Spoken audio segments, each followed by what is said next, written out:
Hola, en este video veremos y estudiaremos las funciones de potencial. Vamos a ver que las funciones de potencial se pueden entender como variables adicionales o auxiliares para poder calcular, que facilitarán el cálculo de los campos eléctricos y magnéticos a partir de las fuentes de carga y de corriente. Y yo quiero demostrarle, espero que salga convencido de que no solamente son convenientes, sino que resultan imprescindibles definir y conocer estas funciones de potencial. Una de ellas usted ya la conoce y seguramente está familiarizado, se llama el potencial eléctrico, que se mide en volts. Pero vamos a introducir una nueva cantidad, es un campo potencial vectorial, el potencial vector magnético.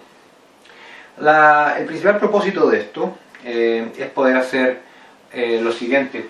Si usted intenta relacionar la fuente ρ, densidad de carga, y el otro tipo de fuente que es J, la densidad de corriente, con los respectivos campos E y H, resulta extremadamente difícil, al menos, no es imposible, pero es bastante complicada la derivación y la formulación.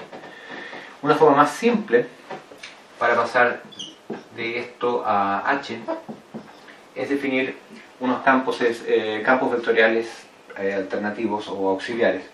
Uno de ellos es el campo escalar V, que se mide en volts, campo escalar eléctrico, y el campo vector y el potencial vector magnético. Esto es un potencial escalar y esto es un potencial vector. Y la gracia cuál es que este potencial escalar depende solo de ρ y este otro depende solo de la densidad de corriente J. Y después podremos calcular V a partir de E y de A, el potencial vector magnético, y podemos calcular H directamente a partir de A. Note que esto tiene una gracia, y es que no hay flechas que se devuelven, es decir, aquí se ve claramente la relación causa-efecto. Estas ecuaciones de acá son bastante como cíclicas, ¿no es cierto? J produce rotor de H, pero si H varía en el tiempo, B varía en el tiempo, produce rotor de E. Si E varía en el tiempo, afecta nuevamente a H y así. Cuesta entender qué cosa causa cuál. Y esta formulación que estoy anunciando, por eso una sinopsis, tiene esa particularidad, que hay una suerte de desacoplo. La carga produce potencial eléctrico, la corriente produce potencial magnético y estos dos producen E. Punto. No hay vueltas para otro lado. Así que este es un mapa de cómo vamos a operar gracias a la introducción de los escalares potencial, los potenciales escalar y eléctrico y vector magnético. Vamos entonces para que vea por qué los necesita y lo poderosos y útiles que son. Pero antes debemos conocer y recordar un importante fundamental resultado del cálculo vectorial, el teorema de Helmholtz. Dice así: todo campo vectorial F que depende del espacio puede escribirse como el gradiente de algún campo escalar más el rotor de algún campo vectorial. Tiene como dos naturalezas o dos ingredientes básicos que son bastante distintos. El primero de estos, porque el primero de estos es un campo que tiene una propiedad importante y es conservativo. El rotor de todo gradiente es cero, entonces ese es un campo que no rota, es conservativo. Y mientras que el rotor de cualquier campo vectorial tiene la propiedad de que no diverge. Este es un campo que entonces se conoce como campo solenoidal. Así que Helmholtz dice que todo campo vectorial puede escribirse como un campo conservativo más un campo solenoidal. El primero no rota, el segundo no diverge. Pero nos dice que estos campos escalares y vectoriales subyacentes a F, con los cuales podemos construir F, se obtienen precisamente de la divergencia de F y del rotor de F. De esta manera, si quiero calcular el potencial, este campo escalar en R, debo sumar todas las contribuciones de F en todas las distancias, en todas las ubicaciones R', en todo el espacio, esto es integral de volumen, en todo el espacio, en todo R3, y sumarlas con una ponderación que depende del recíproco de la distancia. R es la distancia desde la ubicación donde está esta divergencia y la ubicación donde estoy midiendo esta función escalar. Y lo mismo para W, es la suma de las contribuciones ponderadas de los rotores, del rotor de F en todo el espacio. evalúo el rotor de F en todo el espacio y lo pondero por la distancia y calculo entonces cuánto vale el potencial esta función en ese punto. Le digo potencial porque van a ver por qué. Precisamente porque vamos a definir ahora el potencial vector magnético utilizando esto.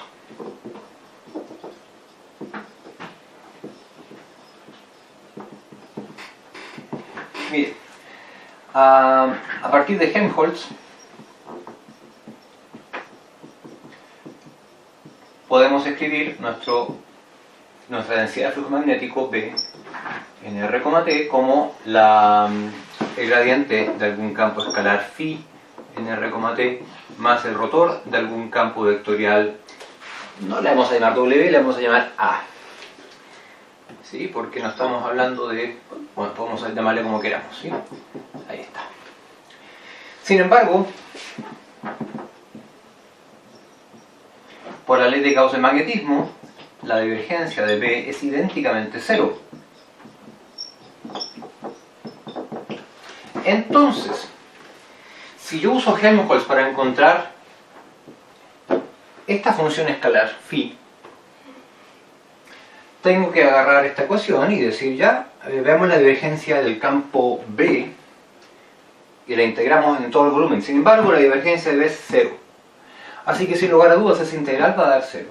Y esta componente, entonces, este campo escalar, tiene que ser cero para B. Phi de R,T entonces es idénticamente cero. Por lo tanto, B tiene una sola naturaleza, solenoidal. Lo que se escribe así es solamente el rotor de algún campo escalar A. A este campo escalar A, que tiene tan notable rol en esta historia del electromagnetismo, se le llama potencial vector magnético.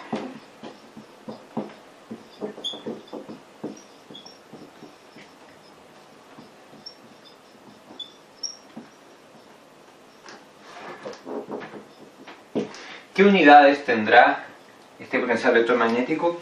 Si B está en teslas y B es la derivada espacial de A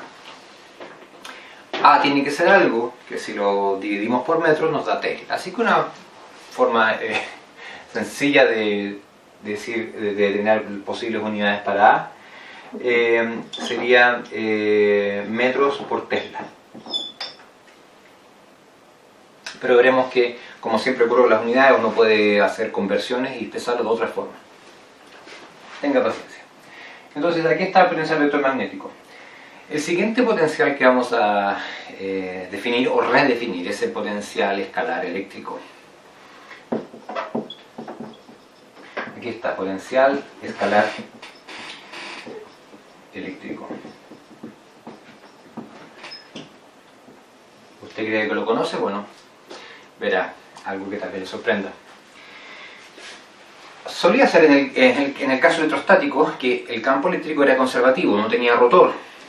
Si no tenía rotor, usando Helmholtz, fíjese, no tenía rotor entonces esta componente era cero. Así que en ese caso el campo eléctrico era solamente el gradiente de un campo escalar. A ese campo escalar le llamábamos potencial eléctrico, se medía en volts si usamos la letra V corta o V para representarlo. Pero ahora ya no es tan así porque el campo eléctrico sí rota en el caso electrodinámico. Entonces no podemos decir que es solamente el gradiente de algo, tiene que ser también el rotor de otra cosa, tiene que tener alguna componente solenoidal. ¿Cómo separamos la una de la otra? Tratemos de rescatar a esa componente escalar, ese potencial escalar eléctrico al cual ya estamos tan acostumbrados. Entonces veamos qué cosa hay que construir para que efectivamente no rote. Tratemos de reconstruir o de recuperar un campo vectorial que no rote, que sea conservativo, para poder escribirlo como el gradiente de algún campo escalar. Y ese campo escalar llamémosle ojalá potencial eléctrico. Podemos hacerlo si usamos esta ecuación y esa definición. Mire, E rota por desgracia, ¿cierto? Pero si paso esto a la izquierda, obtengo un cero. De Faraday, entonces, cuando no quiero decir Faraday, quiero decir de la ley de Faraday, en forma diferencial, se puede escribir que el rotor de E menos o más de B en dt es igual a 0. Pongamos el 0 acá mejor, porque vamos a hacer lo siguiente ahora. B, ya sabemos que ese rotor de algo, ese algo se llama A, potencial vector magnético. Así que, ¿por qué no ponemos ese rotor aquí para que nos queden dos rotores? El rotor de E más la derivada temporal del rotor de A. Y si suponemos continuidad en los campos vectoriales, podemos intercambiar el orden de integración, el orden de diferenciación, y podemos escribir esto así nomás.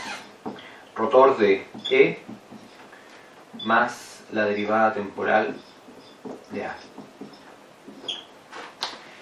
Y si hace un momento de pausa y ve todo este camino, podrá entender por qué hemos hecho todos estos arreglos.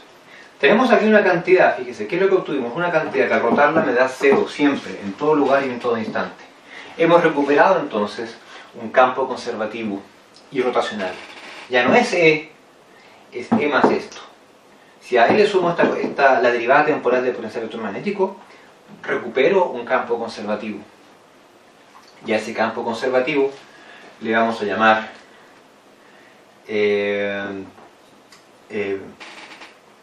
potencial eléctrico. Pero vamos por partes, entonces, por Helmholtz,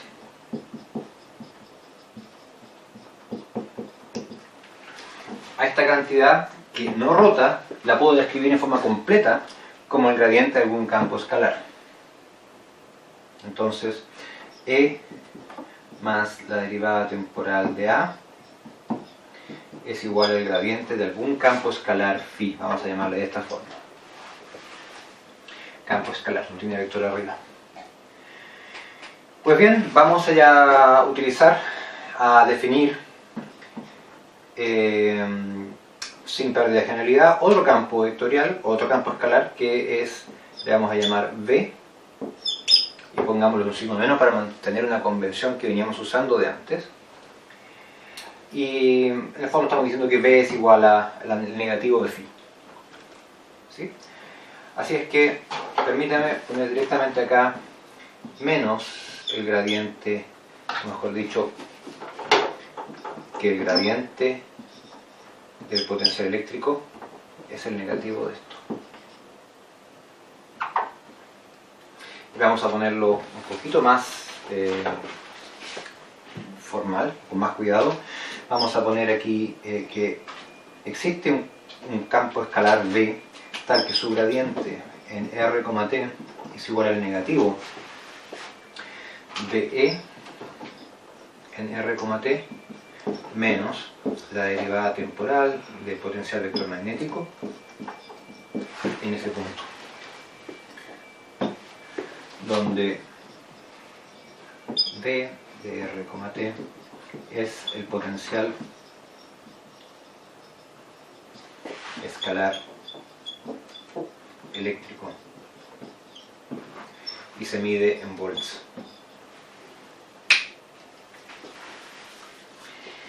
Entonces, antes de pasar a la siguiente pizarra, hemos definido dos funciones, una vectorial, que es el potencial electromagnético, que permite obtener B a través del rotor de A, y otra que es el potencial escalar eléctrico, que permite recuperar no E, sino que el negativo de E y menos la derivada temporal de A. Pues lo que resulta claro acá, sin embargo, es que si conozco A, si conocemos A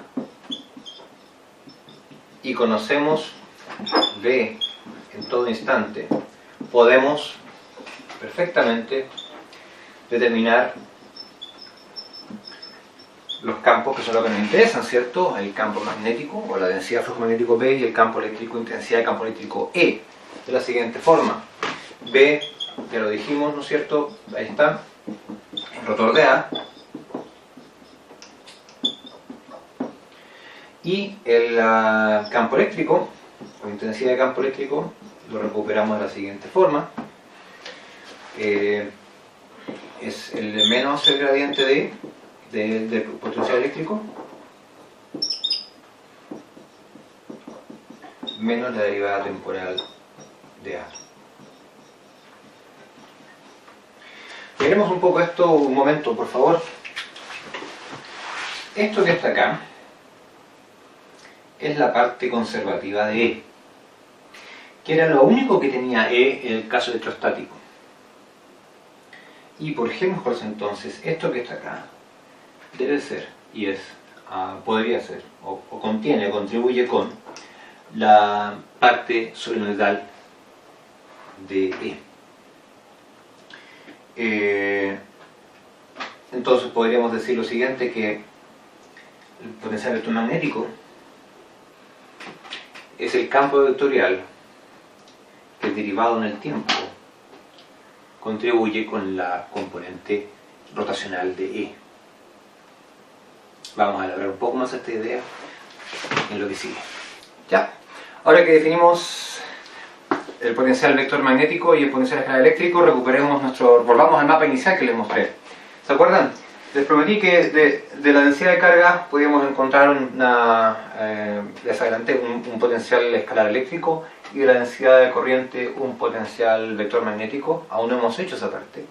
Pero sí les dije también que desde estos dos funciones de potencial podíamos recuperar los campos. Y esa parte sí la hemos resuelto.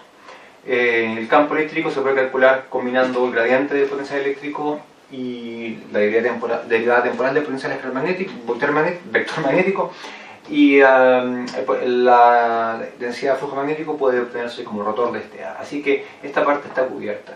Ahora lo que nos queda entonces es ver cómo calcular estos potenciales en función de la densidad de corriente y de la densidad de carga. Para ello tenemos que hacer algo que va a resultar conveniente, y es desacoplar las ecuaciones de Maxwell. Fíjese que aquí hay un desacople efectivamente, porque ρ influye en B y J influye en A, y no hay influencias cruzadas ni recíprocas. Para lograr este desacople vamos a utilizar esta identidad, que parece un poco impresionante pero que es muy conocida. El doble rotor de un campo vectorial F es el gradiente de su divergencia menos su laplaciano. ¿Y para qué nos sirve esto? Porque mira, aquí tenemos dos ecuaciones que tienen un rotor a la izquierda. Y si yo aplico rotor a B, doble rotor a E y doble rotor a H, llego a aquello. O puedo simplemente escribir H como un rotor, porque H es B partido por μ, y B es un rotor en sí mismo. Le dejo un segundo para que usted trate de utilizar esta idea, a ver si puede echar a andar esta demostración o derivación, y después le muestro cómo se hace. Bien, como queremos desacoplar las ecuaciones aplicar esta identidad y hacer aparecer los potenciales, las funciones de potencial, vamos a agarrar la segunda ecuación, la ecuación de Ampère-Maxwell, y escribir lo siguiente. El rotor de H es, y suponiendo que el medio uniforme o homogéneo, donde μ no varía con el espacio, se puede escribir como rotor de H, así, ¿no es cierto?, igual 1 partido por μ el rotor de B. Pero el rotor de B es el rotor del rotor de A. Así que esto es 1 partido por μ doble rotor. Ahora, el doble rotor de un campo vectorial es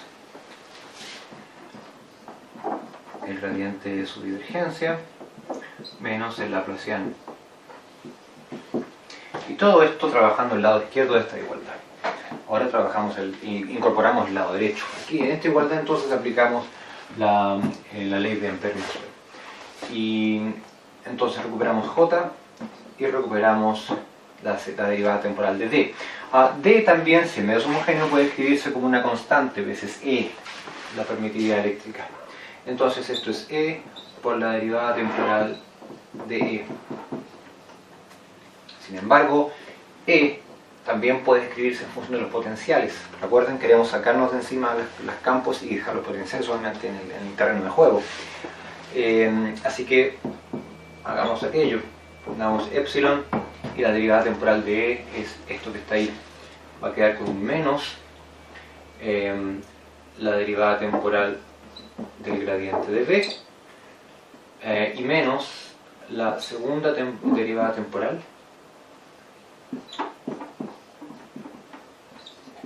del potencial electromagnético A.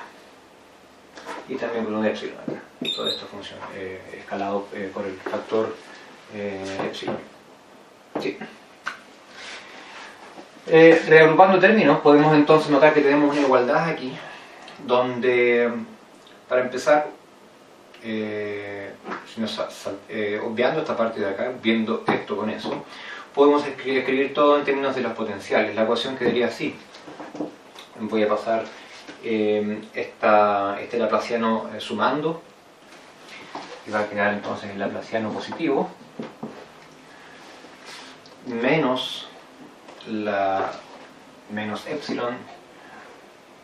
Y aquí me faltó, por supuesto, 1 partido por mu y 1 partido por mu. Entonces voy a poner mu acá y voy a restar, si paso sumando este término, se le resta este otro epsilon por la segunda derivada temporal de A. Tengo este y tengo este. Me falta restarle esto, menos la derivada temporal del gradiente de B. Y ahora paso este para allá restando, menos, y esto era por epsilon, 1 partido por mu, gradiente de la divergencia. Y finalmente obtengo J al lado izquierdo, menos J, ¿está bien? Este pasa sumando, se resta esto y se resta esto, aquí están los dos restados, este pasa restando y J pasa por allá, menos J. Multiplicando por mu todo esto, para que quede un poquito más ordenado, ponemos mu acá, se va y aquí queda menos mu por J. Todo sería fantástico, tendríamos J influenciando A, que es lo que estamos buscando aquí, si no fuera por que tenemos este término de acá. Vamos a ponerlo así, menos más.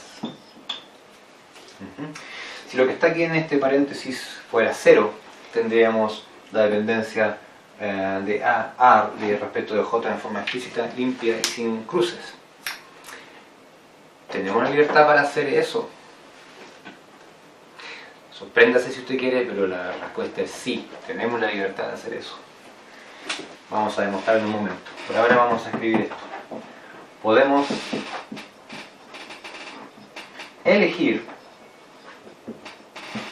sin pérdida de generalidad, totalmente sin cambiar la solución, donde la solución es E y B,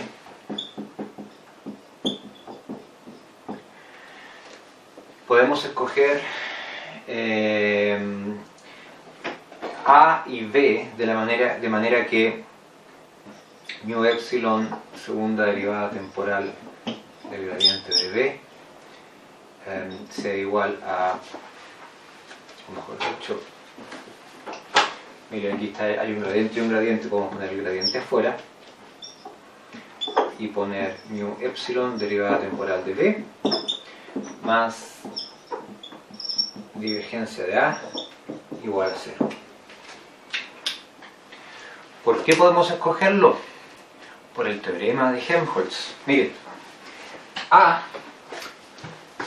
si lo que existe en realidad, físicamente hablando, son los campos, entonces A está determinado porque su rotor es B. Entonces tengo un campo vectorial A cuyo rotor está determinado, ¿sí? Pero Helmholtz dice que para determinar un campo vectorial se necesita su rotor y su componente solenoidal y su componente conservativa si existiera. Entonces podemos escoger con total libertad esta función phi. ¿Por qué? Porque escogiendo phi estamos alterando la divergencia de f, y la divergencia de f afecta a phi. La divergencia de f no afecta a w. O dicho simplemente, está especificado el rotor de A, tenemos libertad para escoger su gradiente. Y en particular podemos escoger, su divergencia. Y en particular podemos escoger su divergencia de esta forma sin alterar la solución. Porque A afecta a X solamente. ¿Sí? Voy a explicar eso con más cuidado en la siguiente pizarra, pero déjenme terminar este resultado. Y esto se llama la condición de Lorentz, o elección de Lorentz, comúnmente. No es la única opción, pero es la opción preferida porque logra lo que estamos buscando, desacoplar las ecuaciones y dar una dependencia única J a A, ρ a B, a V. Con esta elección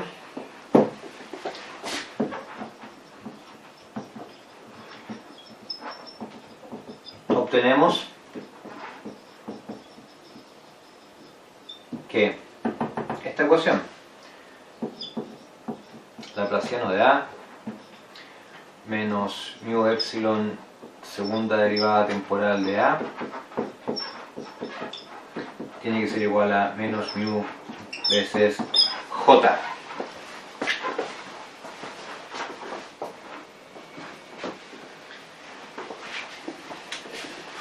Y he aquí una ecuación que parece ser desacoplada, ¿ven? Ecuación diferencial, pero al menos A solamente depende de J. ¿Y qué nos queda con el potencial eléctrico? Si queremos continuar y obtener una ecuación semejante para el potencial escalar eléctrico, habría que relacionarlo con ρ, y hasta ahora no aparece en ninguna parte. Entonces, ¿qué tal si partimos desde esta ecuación, la ecuación de ley de Gauss, y escribimos esto? Vamos a poner acá epsilon por la divergencia de E tiene que ser igual a ρ. ¿Sí? Pero E tiene esta forma, depende de los potenciales, y así entonces sacamos E de la ecuación y medimos entonces los potenciales. Así que queda epsilon con un menos por el gradiente de V, y menos epsilon por el gradiente de la derivada temporal de A. Si invierto el orden de diferenciación, me queda la derivada temporal del gradiente de la divergencia de... Perdón, esto queda como laplaciano, y esto queda la divergencia de A. Pero la divergencia de A la tenemos amarrada aquí. Una vez que escogimos la ecuación de Lorentz, tenemos que ser consistentes con ella. Así es que esto es menos epsilon laplaciano de el potencial eléctrico escalar, y menos epsilon por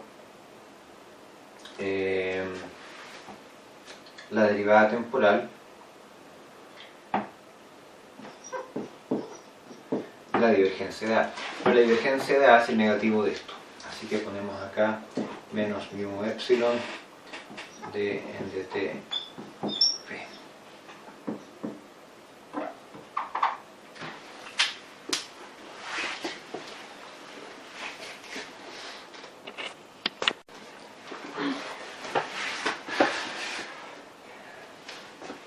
Haciendo un poco de orden, podemos dejar la ecuación de la siguiente forma. Dividamos por epsilon toda la igualdad, dejemos en positivo el laplaciano del potencial eléctrico, se pasó para allá. Este va a pasar como restando la mu epsilon por la segunda derivada temporal del potencial eléctrico. Ese término tiene un menos y un menos, así que al pasar para allá nos quedamos con esto. Y al lado derecho va a quedar menos ρ partido por epsilon.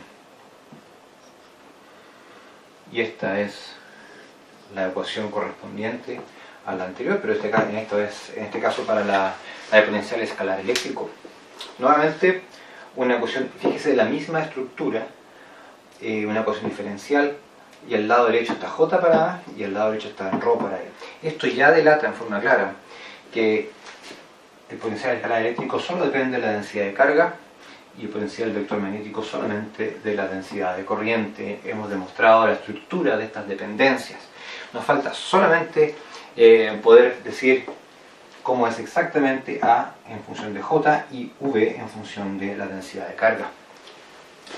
Pero antes de eso, una observación importante, no sé si se da cuenta lo que es esto. Esta es una segunda derivada temporal, una segunda derivada espacial, espacial, segunda derivada temporal, igual en argumento a una función. Esto es la forma general tridimensional de una ecuación de onda. Es una ecuación de onda donde este término de acá es muy importante.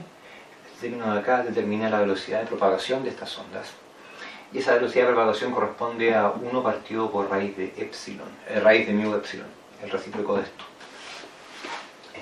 Entonces voy a escribirlo acá y decir, estas son ecuación de onda, y esta es una ecuación de onda de la misma estructura, con velocidad de propagación igual 1 partido por raíz de mu epsilon, y este también con velocidad de propagación 1 dividido por raíz de mu epsilon. Si estamos trabajando en el vacío, tenemos mu 0, epsilon 0, esto corresponde a la velocidad de luz.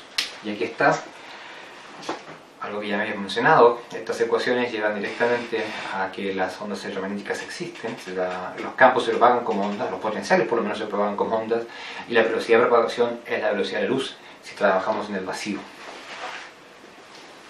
Pero antes vamos a volver al punto de por qué puedo escoger esto idénticamente igual a 0. En el fondo, esto que es lo que estamos escogiendo, 0.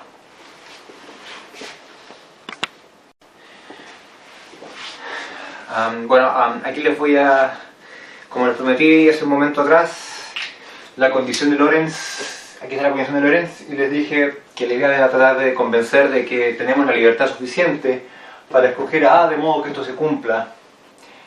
Aquí viene la explicación, miren.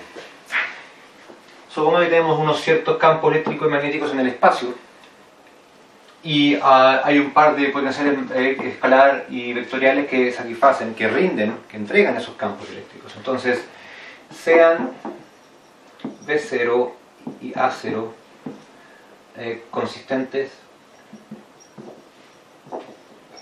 con 1 y 2, es decir, que entregan los campos eléctricos y magnéticos que realmente existen. ¿Sí? Considere una solución alternativa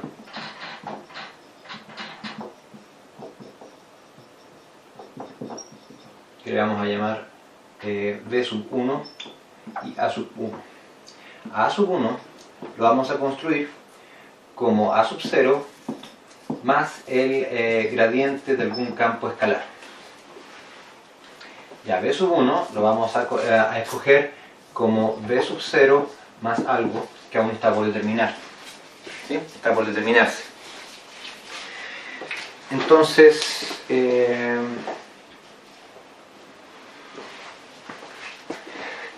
¿es posible que estas soluciones alternativas B1 y A1 también se satisfagan la ecuación 1 y 2? ¿Qué tendría que ocurrir? Hagamos la prueba. Si yo calculo el rotor de A, el rotor de A1 es igual a rotor de A0 más el rotor de un gradiente. Esto es por identidad 0.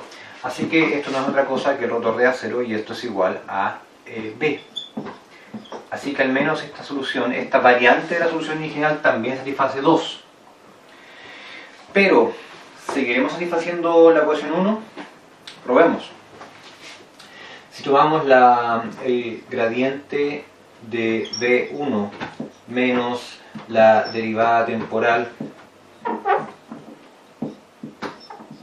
de A1, ¿qué obtenemos?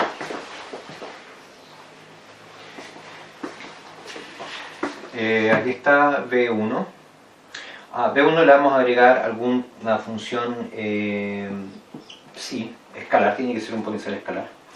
Así es que le vamos a agregar esa función psi y vamos a ver qué forma toma, qué relación tiene que haber entre esto y esto. Esto va a ser el gradiente de B sub 0 más el gradiente de phi, o psi, menos la derivada temporal de A1, que es la derivada temporal de A sub 0, menos la derivada temporal de el gradiente de phi. ¿Sí? Pero estos dos, este y este, vamos a ponerlos juntos.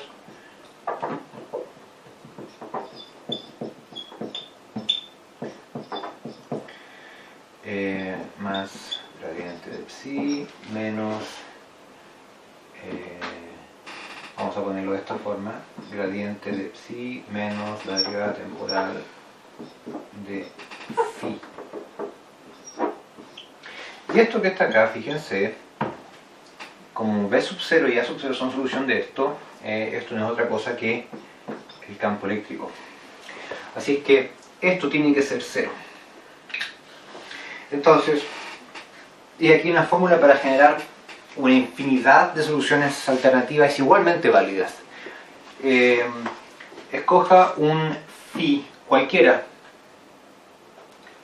y se fabrica un A1 alternativo. Encuentre la derivada temporal de ese phi que escogió y entonces genere un psi igual a esa derivada temporal, porque eso tiene que ser 0, ¿cierto? No importa, este es un campo escalar, se lo agrego a esto y me va a dar el mismo campo eléctrico E. ¿Sí? Este par me da el campo eléctrico E, es decir, satisfaremos la ecuación de arriba 1. ¿Ve? Lo que le estaba diciendo, no hay una única solución o una única forma de campos de potenciales para una solución de campos eléctrico-magnéticos dados. Tenemos libertad para escoger los potenciales. En particular, para esto necesitamos tener libertad para escoger la divergencia de A. ¿Sí? Y si yo escojo el gradiente de phi, puedo escoger también la divergencia de A. Cualquier phi sirve campo escalar, ¿cierto? Entonces, este es un campo conservativo y la divergencia de A, o de A1 si usted quiere, que es nuestra versión mutante, variante, es la divergencia de A0, la solución que ya me dieron fija, más el laplaciano de, el gradiente, claro, digo bien, el laplaciano de psi. Entonces, yo puedo escoger la divergencia de A como quiera, porque puedo escoger phi como quiera y en particular un phi que me dé el laplaciano que me dé la gana, el que yo quiera, y en particular un laplaciano que dé una divergencia de A que anule esto.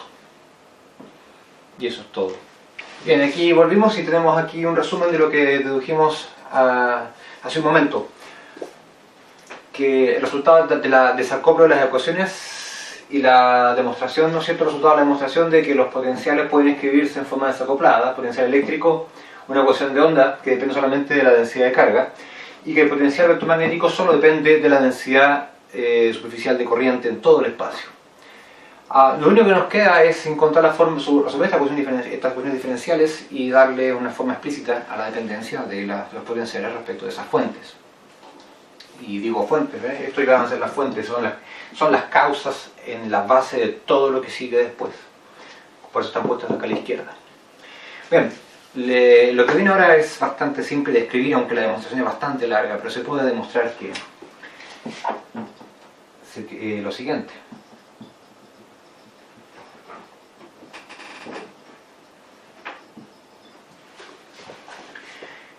El potencial eléctrico, y esto es muy parecido, reminiscente del teorema de Helmholtz, en un lugar R en el instante t, puede calcularse de la siguiente forma: 1 partido por 4 pi epsilon 0, la integral sobre todo el espacio de la densidad de carga función de la posición prima, porque estamos integrando el efecto en un punto de los generadores en una serie de puntos, en realidad en todo el espacio. Entonces R' es la variable que va indexando los puntos en el espacio de los generadores o las fuentes, y R fijo es el punto donde yo estoy midiendo el potencial. Y ahora viene algo muy interesante. En vez de decir que el potencial en R en instante t depende de la carga en otro lugar R' en instante t, vamos a notar que eso no puede ser, porque V depende de ρ a través de una ecuación de onda con velocidad de propagación finita dada por esto. Entonces es imposible que el potencial en R pueda responder en forma instantánea a la carga o la variación de la carga, la densidad de carga, en una ubicación distinta a R'. El efecto de un cambio en R', para hacer sentido en R, tiene que llegar tardado. ¿Y cuánto es ese retardo? Bueno, es la distancia dividido por la velocidad de propagación. ¿Sí? Y esa distancia no es otra cosa que es la norma del vector R mayúsculo que hemos usado siempre. Vamos a hacer este dibujo que es el habitual. Aquí está el origen, aquí está R', aquí hay un diferencial de volumen, aquí está el punto de medición, acá. Este es el vector R, el vector que va de un lado a otro es R mayúscula, se define como R menos R'. Aquí están los generadores o fuentes y aquí está el punto de medición. Y aquí es donde queremos medir, ¿no es cierto? En este punto queremos medir B y A. Entonces, como les decía, el efecto de una diferencia, de un cambio o de alguna cierta densidad de carga aquí, se va a hacer sentir acá después de un retardo. Y el retardo, que es lo que demora en viajar el efecto acá, y es la distancia partido por esto. Entonces, el potencial acá depende de la carga aquí, pero no ahora, sino que ahora menos, es decir, hace un cierto tiempo atrás, menos el retardo. ¿Ya? Ahora no, ahora menos cierto retardo, y el retardo es la distancia recorrida partido por V sub P, donde V sub P es eso. ¿Sí? Y esto tiene que ser ponderado por la distancia, porque las fuentes que están más lejanas tienen que influir con menos peso en el potencial acá, ¿no es así? Y tal como lo predice Helmholtz, la dependencia es como 1 sobre R, y esto es de V'. La integral es sobre todo el espacio donde haya densidad de carga. Y si pasamos ahora al potencial vector magnético, la ecuación es muy parecida. Esto es mu partido por 4pi, y aquí va la integral sobre todo el volumen de las fuentes. Las fuentes son las densidades de carga, ¿cierto?, que puede haber en cada uno de los lugares de esta zona, pero es la densidad de carga en alguna ubicación R', afectando acá, pero no es la corriente que había en R' ahora, sino la que había en ahora menos un cierto tiempo, el tiempo de viajar, la misma cosa, ¿no? R partido por V sub P de R', y estos también van ponderados como el recíproco de la distancia. Entonces, esta es una ecuación trascendental, y por más que le pueda parecer, espero que no, pero si le llega a parecer complicada, mírenla y familiarícese hasta que le empiece a parecer familiar, porque es bastante simple. Dice: el potencial vector magnético es la superposición de los efectos de las corrientes en todo el espacio y a algunos segundos o minutos u horas atrás, según la distancia en que se encuentren esos contribuyentes. Y los contribuyentes afectan la posición R, ponderados por el recíproco de la distancia. Y aunque no vamos a evaluar esta integral prácticamente nunca, ya nos dice mucho. Esta integral es una declaración sobre cómo funciona el universo. Les está diciendo algo bien simple: si la corriente sube, sube A. Si tengo una zona donde, si en todo el universo no hay corriente y solo hay una zona, y esa zona la corriente apunta hacia arriba, entonces A va a ser un vector que apunta hacia arriba en todas partes. En algunas partes más fuerte o más débil según la posición, pero A tiene la dirección de J. Por supuesto, si en el volumen la dirección de J va cambiando, no es tan claro ver si una punta A, Pero si tengo, por ejemplo, mire, un bloque material con carga neta positiva, y ese bloque lo desplazo hacia la izquierda, de inmediato hacia dónde apunta, sé de inmediato hacia dónde apunta a la misma dirección que J. Si tengo una espira con corriente, va a haber corriente así, así, en todas las direcciones, ¿cierto? Y mire esto, corriente, y yo estoy parado acá. ¿Hacia dónde puede apuntar A? Esto me dice, bueno, las corrientes contribuyen con su dirección y ponderadas por la distancia. Este lado de acá, la parte de... tengo una cierta simetría, no sé si se da cuenta, que la parte de arriba con la parte de abajo, las componentes horizontales se cancelan, porque tengo una zona que apunta hacia allá. Este pedacito de corriente va a aparecer acá, más chiquitito porque está ponderado por R, y este otro hacia allá va a aparecer acá más chico ponderado por R, pero se van a anular. Sin embargo, esta zona, este diferencial de largo por corriente, va a influir acá,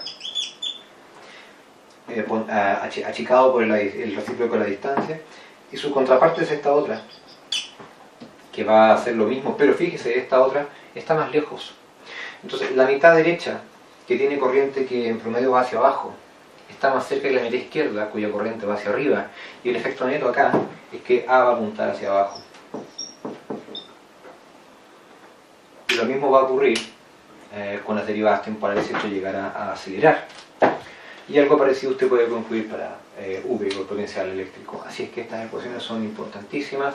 Puede ser complicado evaluarlas en forma analítica, pero siempre para ello están los computadores. Lo importante es interpretar, reconocer y modelar el fenómeno. Eso es, y muchas gracias. Hasta luego.